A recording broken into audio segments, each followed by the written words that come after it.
Today in class we discussed the distributive property.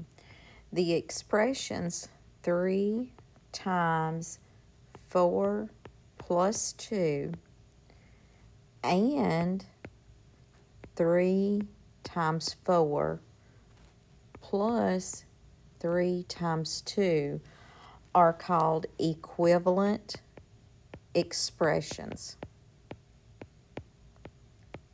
They're equivalent expressions because the left side shows the expression written as two factors and the right side shows it written out using the distributive property. Both expressions have a value of 18. So whether you work it using the distributive property or using the order of operations, the expressions have the same value. So the distributive property contains addition and multiplication. So we refer to it as multiplication over addition. So I will write it first using the definition with symbols. So if I gave a student A times B plus C, and it does not matter what A, B, and C are, they're going to take the A and multiply it times each term inside the parentheses. So it would be A times B plus A times C. Notice that we multiplied each term inside the parentheses by what was outside, which is A. So now let's look at an example where it combines 3 times x plus 5. To restate this expression, or to expand the expression as some textbooks call it, we will take the 3 and multiply it times the x, which gives us 3 times x plus 3 times 5. Now we simplify the expression 3 times x is just written as 3x plus 15. So now this is the expanded version. If it was a subtraction inside, 4 times y minus 6, it works the same way. They're going to take the 4 and multiply it times y, keep the subtraction, then we take the 4 and multiply it times the 6. To simplify, 4 times y is 4y, minus 4 times 6 is 24. Notice that the plus sign stayed the same here, and the minus sign stayed the same here. They stayed the same because the number that was in front of the parentheses, that factor was positive. However, when we give students a negative factor outside the parentheses, that will change what's inside. So let's look at negative 2 times x plus 5. Again, we have two factors, negative 2, and we're multiplying it times x plus 5. So we're going to take the negative 2 and distribute it to every term inside the parentheses. So that becomes negative 2 times x plus, and I'm going to put my negative 2 in parentheses, times 5. The reason I put my negative 2 in parentheses is so students recognize that it is a negative. So now I say negative 2x plus -2 times 5 is -10.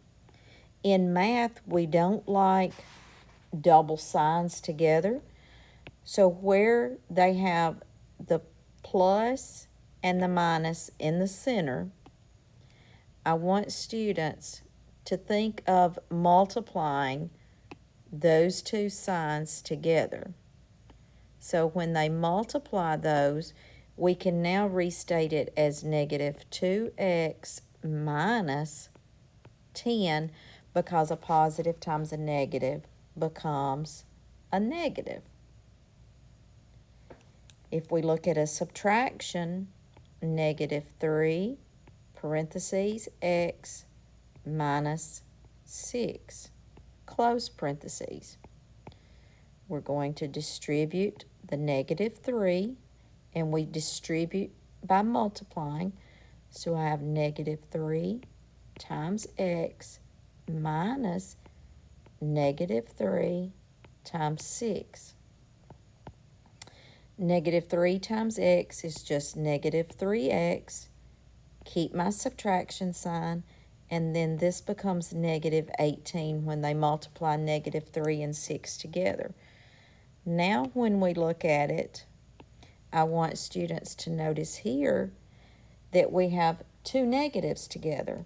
And to eliminate those two negatives, I want them to think, what is a negative times a negative? So then we can restate it as -3x plus 18 to get rid of our negatives, or our double signs in the middle, because a negative times a negative is a positive.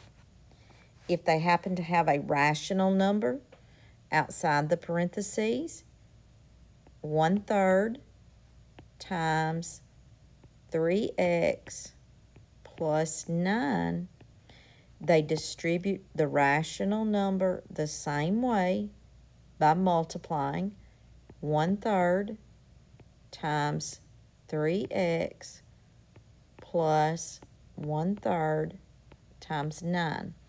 What students have to remember here now is that they can take each whole number and place it over 1.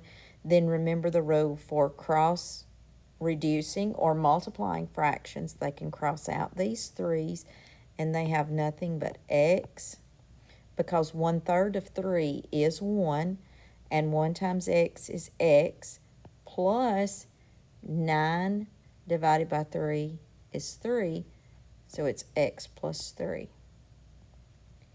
If you're working with decimals, 0.5 times y minus 6 is going to work the same way. Multiply the decimal times everything inside, so you get 0.5y minus 0.5 times 6, and that gives you 0.5y minus 3.0.